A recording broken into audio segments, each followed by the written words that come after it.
O Brasil Paralelo veio para ficar. O Congresso Brasil Paralelo já é o maior congresso online da história do país. É inexplicável a sensação de estar fazendo parte disso. A gente realmente não imaginava onde isso ia chegar, nem se a gente ia poder continuar atuando no ano de 2017. Muito obrigado a todos vocês que acreditaram em nós e estão fazendo parte disso. O nosso país agradece. Agora vem um dos episódios mais esperados de todos. Esse capítulo vai te mostrar a raiz do problema, como isso se desenvolveu e como chegamos até aqui. Por isso preste muita atenção nesse episódio. Ele traz um significado imensurável e é fundamental para a compreensão do mundo. Se você ainda não adquiriu as mais de 120 horas de conteúdo em alta qualidade, agora é o momento certo. Restam poucas vagas no primeiro lote. Em seguida o lote vai aumentar. Então aproveite essa oportunidade. Fique agora com o terceiro capítulo do Congresso Brasil Paralelo e até breve.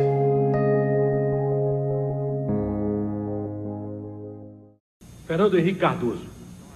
No mundo inteiro hoje, o jogo do poder é disputado entre sociais-democratas e conservadores. Ora, o senhor é social-democrata de Caniche e Samburá. E seus adversários elegeram como seu calcanhar de Aquiles, para atacá-lo, sua aliança eleitoral com os conservadores do PFL e do PTB. Qual é, finalmente, de uma vez por todas, a sua resposta? É verdade. Eu sou social-democrata. Pertenço a um partido social-democrata. E eu também sou. Nada disso funcionou. O que deu errado? Eu considero que tudo deu certo. Veja você. O importante é o que a gente vê interessante. Como as pessoas compreendem o que a gente vê. E em política a gente não deve contar quem é contra, quem é a favor. Ele deve... And meanwhile, we're going to keep implementing the law.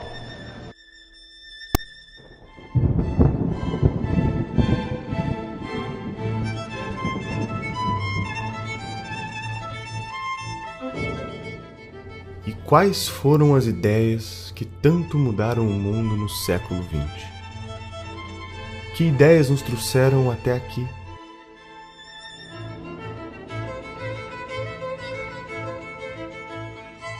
No século XVI, Newton, Copérnico e Galileu mudaram o rumo da humanidade.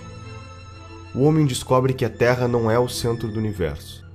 E uma vez que a Terra perde o protagonismo perante os astros, a humanidade se pergunta: em que o homem se difere dos demais animais da natureza?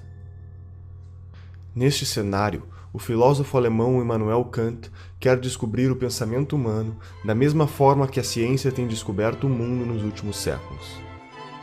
Ao escrever o livro Crítica da Razão Prática, Kant afirma que o mundo só é conhecível por meio da ação do homem e jamais do seu pensamento puro. Friedrich Hegel, influenciado pelo pensamento de Kant, propõe que além do homem só poder conhecer o mundo por meio de suas ações, quando cogita agir, cria um simulador dentro de si que testa o resultado das opções que pode tomar. Imagine que um homem está em uma ilha no meio do oceano. Ele não sabe qual é a temperatura da água. Intelectualmente, ele pode imaginar que a água está fria ou está quente, mas só saberá a realidade quando de fato entrar nela. Neste conflito mental de diferentes ideias sobre qual é a temperatura da água, o homem tira conclusões dos riscos e benefícios de entrar ou não no oceano, chegando a uma conclusão que lhe parece a ação ideal.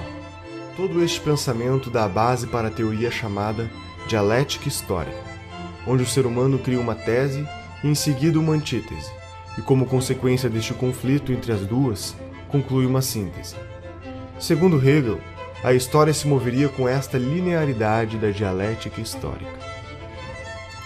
Hegel teve um aluno chamado Ludwig Feuerbach, defensor da ideia de que neste processo de dialética histórica, o homem criou Deus como uma forma de se autoconhecer.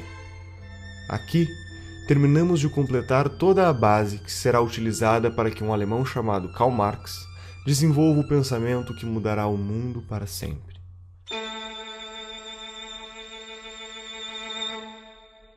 Karl Marx estudou Hegel por 10 anos, tempo suficiente para se convencer da dialética histórica e consagrar o sentido da criação de Deus proposto por Feuerbach. Marx afirma que a dialética proposta por Hegel, que de fato moveria o mundo, é a luta de classes. Aristocráticos contra plebeus, senhores feudais contra camponeses, burgueses contra proletários. Portanto, O próximo estágio seria a revolução do proletariado, como síntese da desalienação das massas. O trabalho de Karl Marx alcançou os ouvidos de um senhor chamado Moses Hess, que o apresentou para Friedrich Engels para que juntos publicassem um manifesto comunista, alertando os proletários de que eles deveriam se rebelar e protagonizar uma revolução que iria destruir o que Marx tinha dado o nome de capitalismo, com o objetivo de chegar na utopia do ápice da humanidade. Marx e Engels fundaram diversos movimentos comunistas nacionais e internacionais, que serviam para cooptar operários, formar sindicatos e organizar greves por meio da propagação da consciência revolucionária.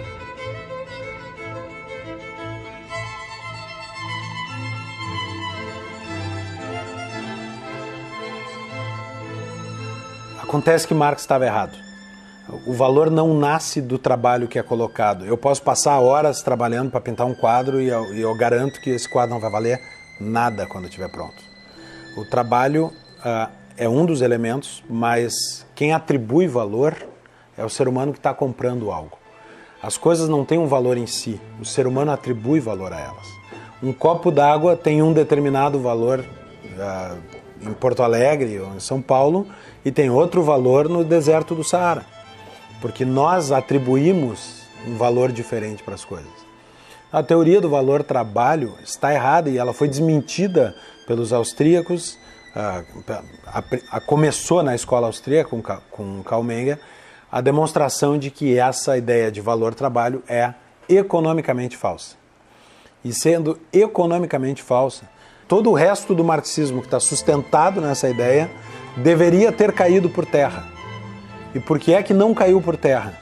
Porque aos marxistas, talvez não a Marx, mas aos marxistas, pouco interessa a verdade científica do que disse Marx. Interessa mais a teoria da revolução, que derivou de um erro. Agora o pessoal pensa que movimento comunista se define por uma ideologia. Eu digo que vocês estão loucos. Nasceram ontem, não estudaram nada, absolutamente nada. O movimento comunista já trocou de ideologia 1 bilhão de vezes. Se você ver, Karl Marx começa dizendo que o movimento socialista é a expressão do interesse objetivo do proletariado. Passados 100 e poucos anos, o teórico novo do movimento comunista, Ernesto Laclau, diz o seguinte: a propaganda do partido cria a classe social que ele em seguida vai representar. Eu digo, é teoria inversa, mas ela continua com o mesmo nome, continua sendo marxismo. Isto é próprio do pensamento dialético, converter-se no seu contrário quantas vezes for necessário. O comunismo não é uma ideologia de maneira alguma, o comunismo é uma cultura. É quando suas ideias florescem entre os jovens russos e o que parecia apenas uma ideologia transforma-se no que será o maior genocídio da história da existência humana. Vladimir Lenin tinha 17 anos quando seu irmão tenta explodir a carroça do czar russo, Alexandre III, como forma de protesto de um grupo terrorista do qual ele fazia parte. Seu irmão falha e é condenado à morte. A partir deste momento, Lenin intensifica sua vida política por meio dos estudos de direito até que conhece a obra de Marx e Engels, nos livros Manifesto Comunista e O Capital. Lenin foi se tornando cada vez mais radical e, nos meados da Primeira Guerra Mundial, entende que é a oportunidade perfeita para antecipar a Revolução Proletária por meio da revolta armada. Em outubro de 1917, Lenin cria o primeiro país comunista da história.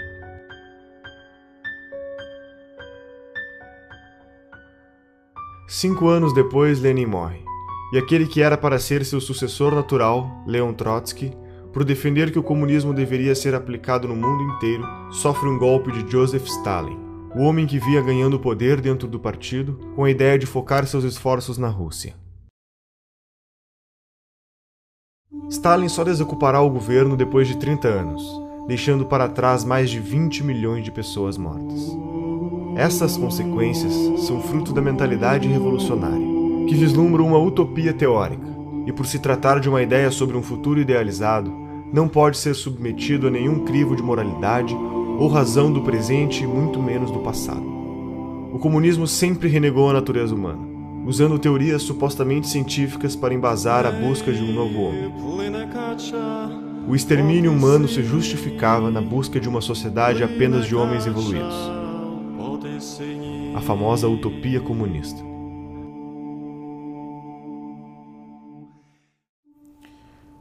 O nível de psicopatia de Stalin pode ser medido pelo que ele fez com a Ucrânia, né? Entre 32 e 33, o país que fazia parte, então, né, da União Soviética foi cercado. A produção de soja, a produção agrícola do país foi exportada e ele simplesmente matou de fome 6 milhões de ucranianos num episódio conhecido na história como Holodomor, né, que foi negado por muito tempo, mas hoje é uma verdade inquestionável. Né? Imagine o grau de psicopatia para você matar 1/3 de um país de fome, né, só para manter o controle sobre esse país. Alguns marxistas, à parte da União Soviética, observaram os acontecimentos e acusaram Stalin de não estar realizando a ditadura do proletariado que fora prometida, mas apenas uma ditadura do Estado cruel e sanguinária. Em nenhum lugar do mundo aconteceu a revolta do proletariado. A revolta do proletariado é uma fantasia. A União Soviética não tinha proletariado quando se deu a Revolução de 17. A Revolução de 17 aconteceu por uma elite intelectualizada que era tudo menos classe trabalhadora. As informações que chegavam era de que, eles abriram mão da liberdade, mas eles têm acesso a tudo. E quando a União Soviética caiu de podre, não teve uma invasão, não teve tsunami, não teve terremoto, porque o socialismo, ele captura as consciências, e aquelas que ele não consegue capturar, ele esmaga, ele mata. E a grande massa, né, não tinha acesso a nada. O cara levava 10 anos juntando dinheiro. Se daqui a pouco um vizinho delatasse que você, porventura, estaria conspirando contra o regime, o sujeito sumia da noite para o dia e as crianças eram levadas para um orfanato. Ele é, na verdade, um sistema opressor. O socialismo, o comunismo é um sistema arcaico, violento, assassino, né? E que, sobretudo, impede as pessoas de exercerem um direito fundamental, que é a liberdade, né? Os dois direitos principais do indivíduo, do ser humano, é a vida e a liberdade. O socialismo, o comunismo suprime isso. Obviamente que a visão stalinista já tinha dado frutos. Nós tínhamos na China já a mesma forma de governo através da ação do Mao Tse-tung, que talvez matou mais pessoas do que o próprio Stalin, né? Dependendo aí da fonte histórica, a gente fala de 40 a 80 milhões de mortos só na China. Ou seja, o vírus stalinista já tinha se disseminado. As subdivisões do pensamento comunista começam a ganhar força. O grande erro de todos os sovietólogos americanos durante 60 anos foi acreditar que o movimento comunista era um braço da União Soviética, quando não é. A União Soviética é um órgão dentro do movimento comunista internacional. E a dissolução da União Soviética automaticamente cria, vamos dizer, uma decomposição que é absorvida pelo corpo do movimento comunista. Revigora o movimento comunista, né? É como você amputar um órgão doente e você fortalece o resto do corpo, né? O movimento comunista nunca dependeu da União Soviética. Ele se alimentou dela enquanto pode. Basicamente, a coisa é essa. A União Soviética foi um órgão do movimento comunista e não o movimento comunista. Por que os caras estudavam assim? É muito simples. Quem estudava isso? Os sovietólogos eram funcionários do governo americano. Eles não eram funcionários de um partido, né? De um movimento internacional, como os comunistas. Então, eles olhavam tudo do ponto de vista do conflito entre Estados. Não é isso? Então, tem o Morgenthau, na época, a teoria do Morgenthau é a seguinte: os agentes fundamentais da política internacional são Estados. Não são. O movimento comunista é muito maior do que um Estado. Enquanto na União Soviética, a Revolução Russa seguia o radicalismo da revolta armada bolchevique, outras correntes foram ganhando força ao reforçar que o comunismo poderia ser implementado gradativamente, por meios menos radicais. foi o caso da Sociedade Fabiana, fundada por Hilbert Bland e George Bernard Shaw. Caracterizado pelo pragmatismo, eles acreditavam em um processo progressivo, que chamasse menos a atenção frente aos seus inimigos políticos, atuando por meio de medidas socialistas disfarçadas. O socialismo fabiano percebe imenso valor em realizar reformas sindicais que teriam o objetivo de acostumar os cidadãos a ver o Estado como uma ferramenta para curar todos os seus problemas. A igualdade idealizada se daria pelo governo, defendendo a saúde pública, o ensino gratuito e os princípios da justiça social, medidas que seriam pagas pela taxação progressiva do Estado sobre a sociedade. O crescimento gradual do Estado era inevitável e acabaria centralizando todas as decisões. Enquanto isso, na Alemanha, Karl Kautsky e Eduard Bernstein criam o Partido Socialista Alemão, entendendo que a social-democracia era o melhor meio para o comunismo. A social-democracia aponta a ação política como sendo mais eficiente do que a ação econômica, propondo assim a sobrevivência de um capitalismo debilitado. Como consequência, o Estado seria o agente da suposta transformação e libertação dos trabalhadores submissos a proprietários dos meios de produção, adicionando outras causas ao conceito de liberdade estabelecido na época: a liberdade de não ser discriminado e de não ser vítima de desigualdade econômica ou sociocultural. Enquanto isso, na Itália, um menino que vinha de família pobre e teve sua visão de mundo moldada por suas dificuldades financeiras, tornou-se jornalista e publicou suas teorias políticas em jornais de esquerda, tornando-se um dos líderes do Partido Comunista Italiano. Seu nome era Antonio Gramsci, e com 31 anos de idade, acaba sendo preso e condenado a 20 anos de prisão pela política italiana do regime Mussolini. Na cadeia escreve os 32 cadernos do cárcere, e estas reflexões iriam ecoar no mundo ao descrever como o Estado usa as instituições culturais para conservar o poder. Dentre as várias formas de processo transformador da sociedade em socialismo, a teoria do Gramsci é talvez a que melhor se aplica ao que tem acontecido no mundo e no Brasil. Porque o socialismo, o comunismo, o marxismo perdeu em tudo. Ele só não perdeu na cultura, né? Na cultura, ele é hegemonicamente vitorioso. E o Antônio Gramsci ensinava o seguinte: nós temos que tomar o poder mediante infiltração, ocupação de espaço, revolução cultural. Então, infiltrando aqui, infiltrando ali, ocupando espaço, eles ocuparam o Estado inteiro e eles viraram o estamento burocrático.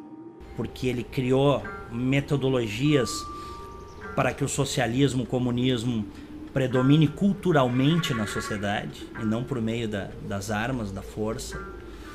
E há décadas tem grupos que tentam fazer isso no Brasil, implantar isso no Brasil. Aproveitando que nós historicamente temos uma cultura relativista, isso no Brasil é uma coisa histórica, nós não temos instituições fortes, né, saudáveis. Então, quer dizer, o caldo de cultura, quer dizer, é o caldo, né, perfeito para o surgimento de ideologias totalitárias. E elas vêm vindo. E elas chegaram lá, essa ideologia totalitária chegou no Brasil.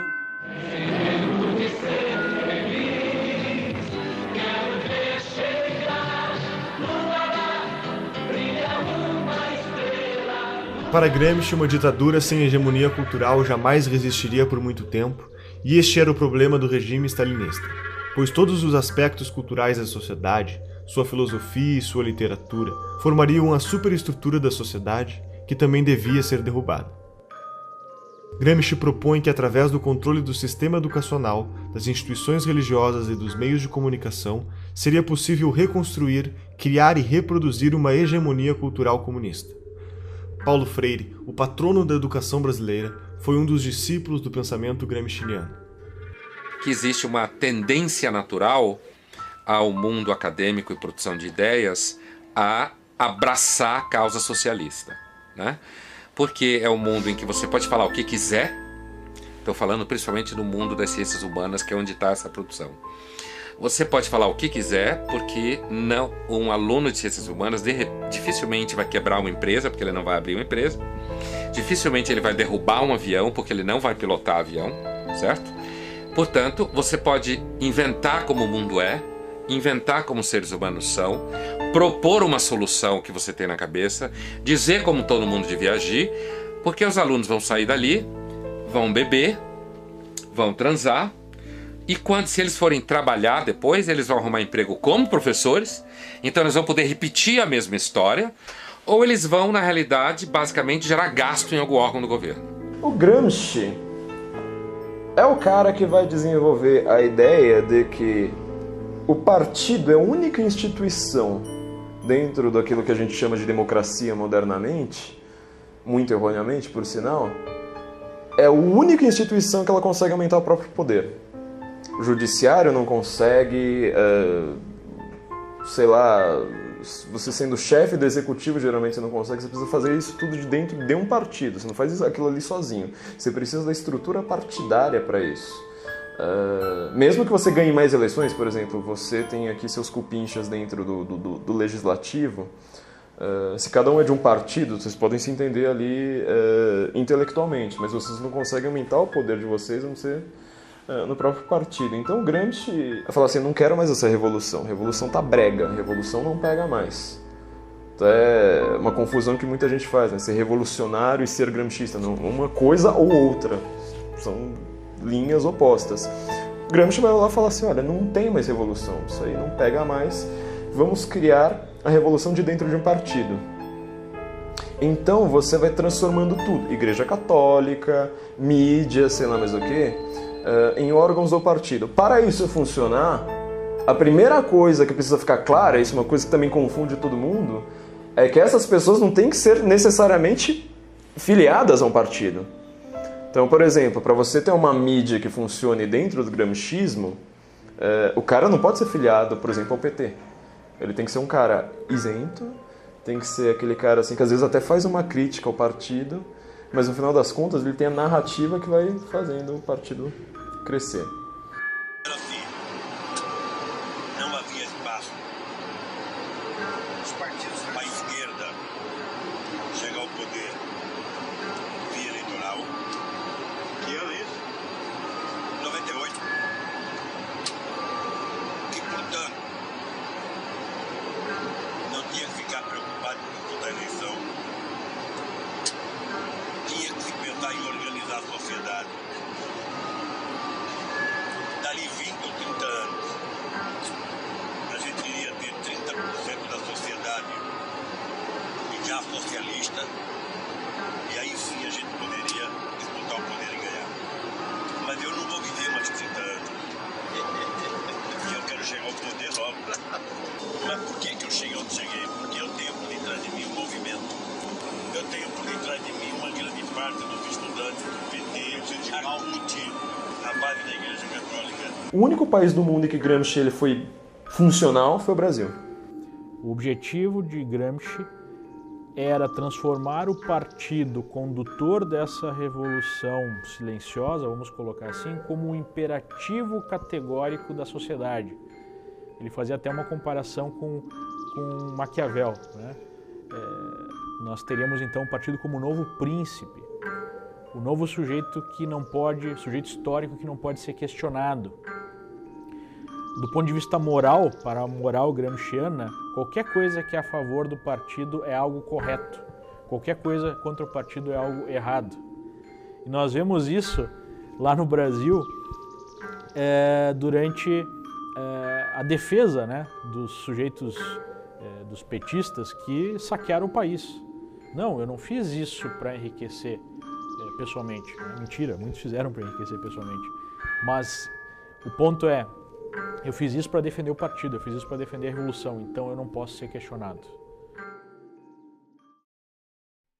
Em paralelo, Felix Wilh, um alemão que também estava preocupado com os rumos da Revolução Russa, decide criar uma série de congressos, reunindo pensadores marxistas para acelerar o processo de revolução. Entre eles estava Karl Korsch, um teórico contemporâneo de Gramsci que apresenta a tese de que o Estado é sim estruturado pela economia, mas essa economia tem como base uma outra estrutura invisível, a cultura estabelecedora dos valores que são passados de geração em geração. Entusiasmado com as apresentações de Korsch, Felix fundou o Instituto de Pesquisas Sociológicas de Frankfurt, instituto que ao longo dos anos seria apelidado de Escola de Frankfurt. O sucessor de Félix na escola de Frankfurt foi um sujeito chamado Max Horkheimer. E assim como Gramsci acreditava em uma nova hegemonia cultural e na destruição da estrutura dos valores que se perpetuavam por meio da autoridade da igreja, da família e da escola. Segundo a escola de Frankfurt, os pais ensinam aos filhos o que é certo e errado por meio do castigo e educam através do exemplo da família. A igreja estabelece os dogmas morais que condicionam a ação do homem e a escola condiciona o comportamento por meio do ensino. Para a escola de Frankfurt, se tratava de um ciclo vicioso que deveria ser atacado e destruído. Uma vez que as instituições entrassem em crise, o Estado cada vez mais assumiria as responsabilidades do ensino dos valores para as novas gerações, tendo a oportunidade de estabelecer a hegemonia cultural comunista. Dando continuidade ao movimento, Horkheimer, Theodor Adorno e Jürgen Habermas, junto com outros pensadores, vão fundar a teoria crítica. A teoria crítica busca a síntese entre o pensamento de Marx e das ideias de Freud, o fundador da psicanálise. A ideia na prática era simples. Se criticarmos tudo o que existe, o processo de dialética histórica trazida por Hegel será acelerado, e, consequentemente, a utopia comunista irá chegar mais rápido. Passa a ser prática comum das instituições de produção teórica adotar a crítica sobre todos os aspectos da sociedade até a sua exaustão, para então derrubá-los. A escola de Frankfurt cunhou o termo indústria cultural. Segundo eles, a indústria cultural nada mais é do que a cultura que serve aos interesses dos opressores, dos donos do capital, da burguesia em geral. E essa indústria cultural precisaria ser combatida através da teoria crítica. Então a cultura burguesa, ela teria como objetivo anestesiar, digamos assim, as classes proletárias. E a teoria crítica seria uma forma de questionar essa indústria cultural através da educação, através da arte, né? Enfim, livros, filmes. E através dessa teoria crítica nós teríamos uma conscientização maior das classes oprimidas, segundo eles, para fazer a revolução. Isso vai servir como matéria-prima para que na França o filósofo Jacques Derrida crie o desconstrucionismo, que é o método de retirar o significado de um texto para colocar um novo significado pretendido. Este método é aplicado não só em textos, mas também na retórica política e ideológica em geral. Por exemplo, a análise desconstrucionista da Bíblia pode levar a entender que se trata de um livro dedicado à superioridade de uma raça e de um sexo sobre outro sexo, ou a análise desconstrucionista da obra de Shakespeare pode concluir que se tratam de obras misóginas que defendem a opressão da mulher. Para o marxista cultural, a análise histórica resume-se apenas à relação de poder entre os grupos sociais. O desconstrucionismo é a chave do que chamamos de politicamente correto, porque é através dele que surge o relativismo moral, que reinterpreta toda e qualquer relação social, valor ou tradição cultural de acordo com as necessidades das causas políticas do momento. Um membro importante da escola de Frankfurt foi Herbert Marcuse. Foi um membro do Partido Social Democrata Alemão e desenvolveu trabalhos nos Estados Unidos. Em seu livro O Homem Unidimensional, Marcuse afirma que a sociedade industrial chegou a um ponto onde o proletariado, classe responsável pelo movimento da história, deixa de ser agente transformador da sociedade, porque os avanços do capitalismo tornam a vida destes grupos tão confortáveis que suas vontades revolucionárias teriam acabado. Então, para dar continuidade à teoria de Marx, detecta que o grupo revolucionário ou a nova massa de manobra eram as pessoas à margem da sociedade, assassinos, estupradores, ladrões, sequestradores e etc. Marcuse defendeu também que a masculinidade e a feminilidade não eram diferenças sexuais essenciais da natureza humana, mas sim apenas meras construções sociais, impostas pelo que seria a primeira divisão do trabalho da história da humanidade, a família. Também defendeu que a libertinagem sexual seria uma reação à repressão social política. Marcuse, por meio do pensamento e de sua influência, impulsionava o relativismo moral no mundo inteiro. O politicamente correto é aceito de braços abertos pela opinião pública, basicamente por 3 motivos. A primeira razão é que as teorias econômicas de Marx são complicadas de entender, enquanto o tipo de raciocínio do politicamente correto, por meio dos chavões de frases de efeito, aliado à fantasia de um mundo ideal e sem defeitos, é muito mais atraente para o cidadão comum. A segunda razão é porque o politicamente correto pratica a teoria crítica destrutiva até a exaustão, e sabemos que a adesão desse tipo de mentalidade revolucionária, principalmente por parte dos jovens, é enorme.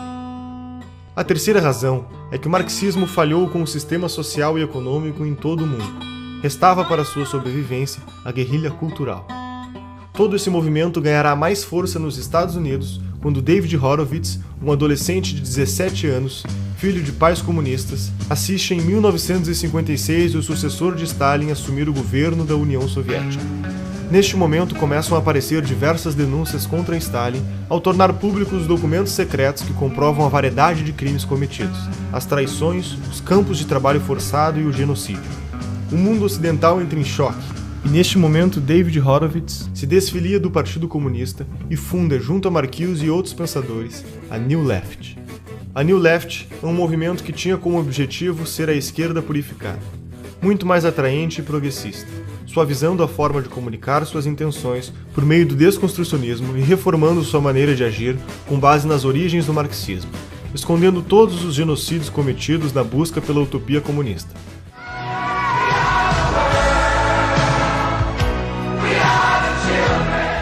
Começava um novo processo de reciclagem da comunicação comunista.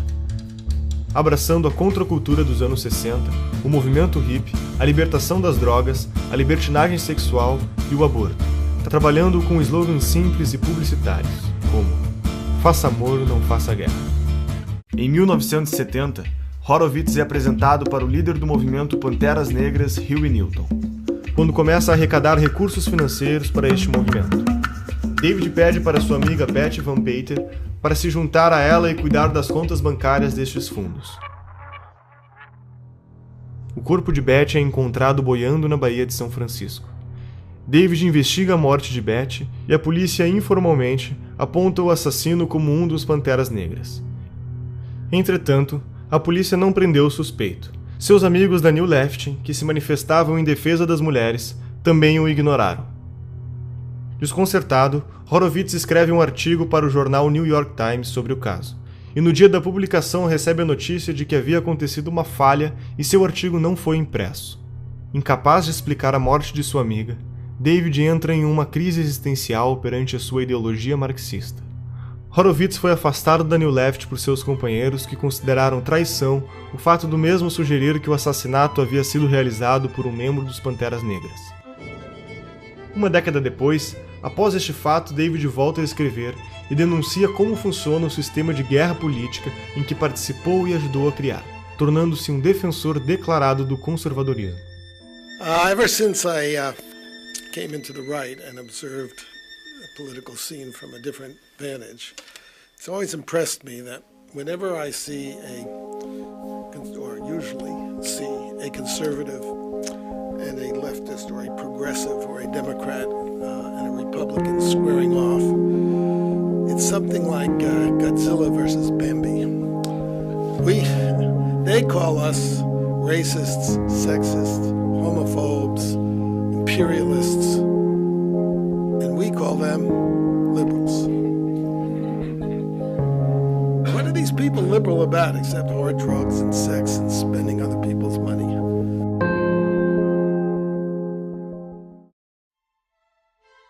Em meados dos anos 80, Saul Alinsky pega os princípios da guerra política escritos por Horowitz e faz uma série de sofisticações metodológicas na estratégia comunista. Na década de 30, Alinsky foi apresentado para Al Capone durante a Lei Seca. Este se aproxima de Frank Nietzsche, que ensina para o Alinsky como funciona a máfia, aprendendo a importância vital de ser discreto e agir nos bastidores. Como consequência, Saul entende que para destruir o sistema é preciso agir silenciosamente, gradativamente e por dentro do próprio sistema. I'm saying that people do not get power except when they take it, or when they're strong enough so that the other side gives it up. Em seu livro Regras para Radicais, faz uma dedicatória para Lúcifer, lhe dando crédito como o primeiro revolucionário da história. As 3 premissas básicas de sua teoria são: a primeira regra é a desinformação. Na estratégia política, não se pode contar ao povo os objetivos finais, pois esses podem se assustar e não apoiar a causa. É preciso que se conte apenas o necessário para ser ajudado. A segunda regra é o niilismo político. Tudo vale para que aconteça a revolução. Não existem valores nem regras, e a corrupção faz parte do objetivo. Roubar para o partido é a obrigação número 1 do comunista. Eles nunca vão esquecer isso aí. Todos os partidos comunistas do mundo viveram do roubo, da chantagem, da corrupção. Todos. Como é que Stalin subiu na hierarquia do partido? Assaltando o trem. A terceira regra fundamental é a destruição do oponente. Em um debate, não devemos vencer o argumento do oponente, e sim aniquilá-lo da vida pública. Alinsky defende a ideia de organização das massas como o fundamento metodológico da revolução. Segundo sua proposta, a mudança vem do poder, e o poder vem da organização. Para agir, as pessoas precisam se juntar.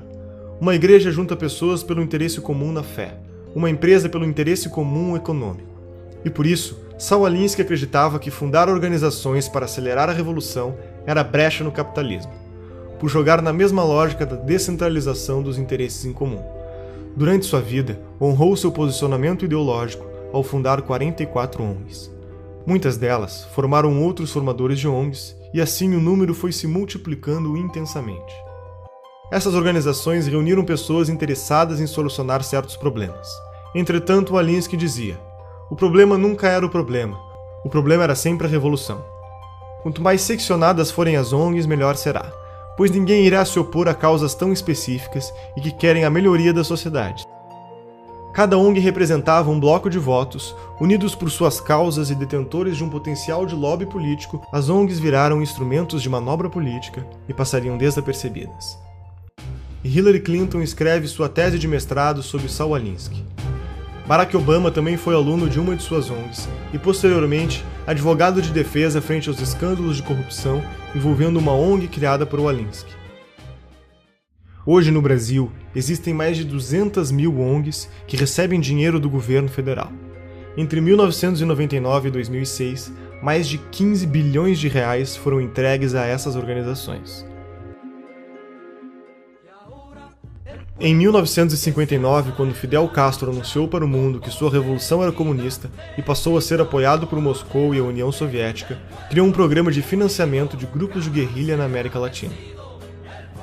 Este ativismo da Revolução Comunista encontrou forte eco no Brasil, levando à formação de diversos grupos de orientação comunista, que culminou com a tomada do poder pelos militares em 64. A partir daí, a esquerda passa a ter como principal objetivo a derrubada do regime militar.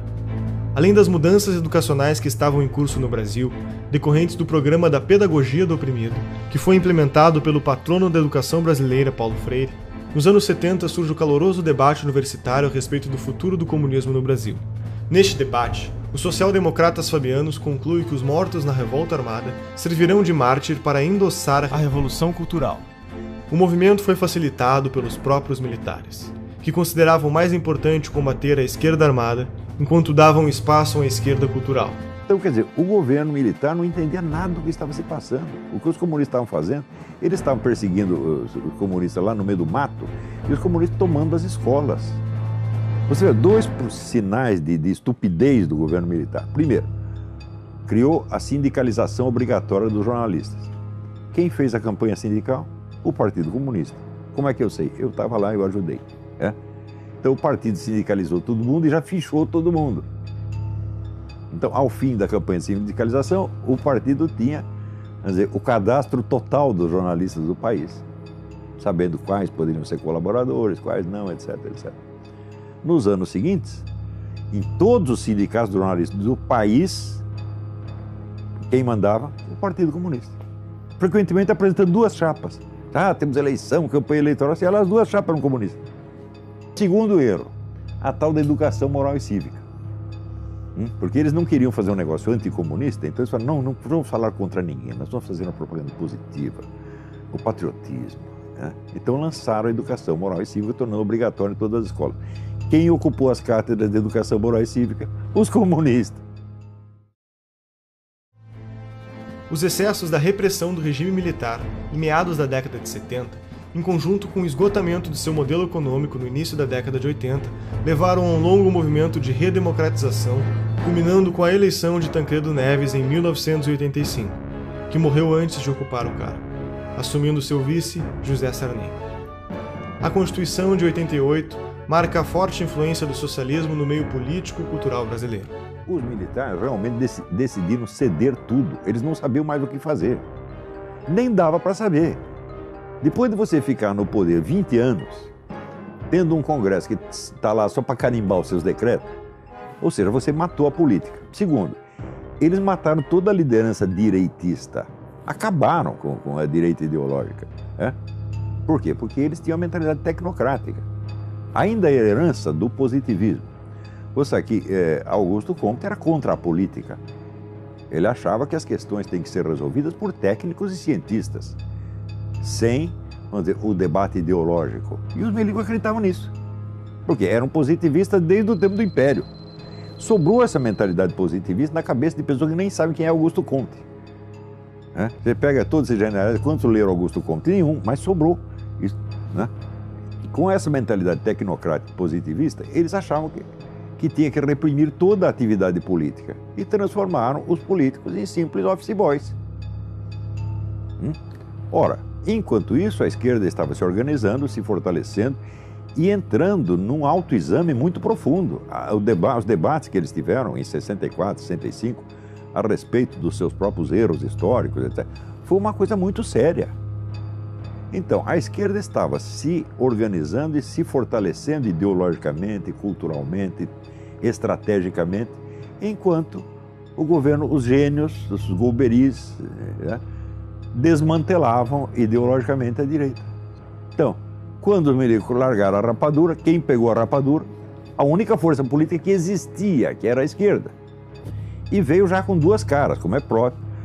Por que você acha que marxista, comunista, estuda dialética? Dialética é a arte de você pensar duas coisas ao mesmo tempo, nunca uma só. Então, quando se cria, por exemplo, o PT e PSDB, já foi com essa ideia. O Lula sintetizou isto há muitos anos atrás, quando ele disse: eu e o José Serra inauguramos uma nova modalidade de política. Qual é a nova modalidade de política? Nós dividimos o território, você governa um pouco, eu governo um pouco, mas é sempre nós. E isso está em vigor até hoje. Quem foi o grande vencedor das últimas eleições? O PT caiu, quem subiu? PSDB. Ou seja, ainda continuamos, a velha divisão de território continua em vigor. Em 1990, na América Latina, o petista e líder sindical Luiz Inácio Lula da Silva e o ditador Fidel Castro fundam o Foro de São Paulo, uma organização que reúne todos os governantes comunistas do continente da América Latina. Com mais de uma centena de partidos e várias organizações criminosas ligadas ao narcotráfico, como as Farc e o MIR chileno, no decorrer de suas reuniões feitas ao longo de 26 anos de existência, estratégias e planos de ação para expandir a revolução. O Foro de São Paulo é a organização que articula a estratégia internacional socialista. Em 1994, o Partido Social Democrata Brasileiro elege Fernando Henrique Cardoso como presidente, que começará um amplo programa de incentivo às políticas estatais. O processo fabiano se deu com sucesso ao longo dos 8 anos do governo FHC que precederam a era lulopetista e o governo Dilma. O Brasil estava a caminho da utopia. Estaríamos rumo a uma revolução que nos foi contada aos poucos? Seriam todos os partidos brasileiros ideologicamente idênticos e metodologicamente diferentes? Você reconhece este Brasil?